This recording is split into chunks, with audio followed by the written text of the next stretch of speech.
只要他被推出，喜提康的钱包就虎躯一震。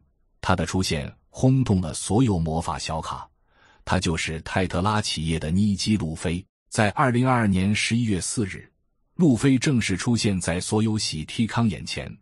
当初的路飞有个强力的技能 bug， 当他叠加增益时，可以刷新全队增益效果。只可惜终究还是难逃设计师的法眼。随着时间的推进，妮基迎来第一次圣诞活动，而谁担任圣诞活动角色的大任，由路飞以及 N102 扛起这重责大任。两位都以全新的角色推出，成为第一批有2个角色的妮基，所以可以一次看到2个路飞在场上。同时官方也推出正式说明，将针对解包进行严厉打击。还记得圣诞路飞推出前，本人做了个梦，梦到圣诞路飞并没有腰上的荷叶边，而且换弹时他的双脚是向左右打开的，如同布兰儿的动作。但梦突然改变了，圣诞路飞的双脚变成向右靠拢，他的右脚变得极度别扭。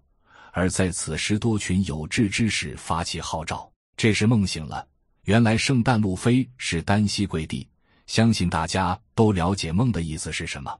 圣诞路飞成为了类爆裂灵，但是开爆裂后会有个短暂的冷却，才能进入另一个爆裂衣。如此圣诞路飞变成有点尴尬的角色。所幸在2023年5月18日更新中，这个冷却时间变超短。此外，在 Burberry 中，若要与圣诞路飞对话，必须要有原本的路飞才能，引发了一小片哀嚎。时间来到半周年后，全方舟最大的赌场上线，奢侈兔路飞与777部队一同出现。路飞正式成为第一位拥有2套完全不同造型语音的妮基，直接海放一大票墨造型的妮基，只可惜没有出新的爆裂动画。同时奢侈兔也是第一个需要用抽的造型，令人不胜唏嘘。奢侈兔的射击姿势和原版很像，都是那个憨憨的张嘴表情，但奢侈兔的脸比较高清。路飞推出新造型的速度快到连玛丽安也比不上。在神罚推出前，圣诞路飞就先推出，在神罚投票冠军造型选拔前，奢侈兔就先出现。路飞领先其他妮基4个平行宇宙。再比较2位在活动中的差异，有些东西还是不要戳破比较好。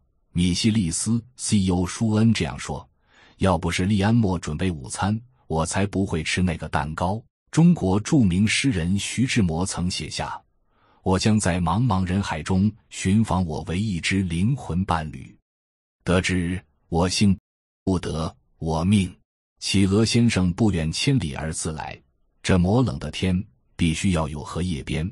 5星上将麦克阿瑟如此评论。我原以为跳岛战术已经很大胆，直到我看到妮基策划，路飞究竟是谁，能如此受到策划的关怀？会不会2-3个月后就有泳装路飞大型纪录片《路飞传奇》将会持续为您播出？接下来是水时间的闲聊。你可能会想，背景怎么这么单调？那是因为我根本没可用的素材。天知道我居然会出这个大型纪录片，没有任何的圣诞活动素材。当初我就是手抽路飞开局，看出他广大的胸襟和侧漏的暴气，我马上了解舍他其谁。不知各位现在是否在强度的路上越走越远，忘了当初玩游戏的初衷？在一开始的队伍里有路飞的话，底下出现的增益只会越叠越多。那时我觉得真是好强悍技能，没想到之后就被改掉。被改掉后，我的队伍输出只剩80%，我好难过。如果没记错的话，那次技能改版好像也是第一次能重置技能。那个重置技能书我还有2本没用，只是不知道下次什么时候能再用。说个事实，大型纪录片就只是拿来搞笑用的，制作的品质不会像纪录片。感谢你愿意听段废话。这个影片最主要的目的就是拼拼看妮基的创作者计划。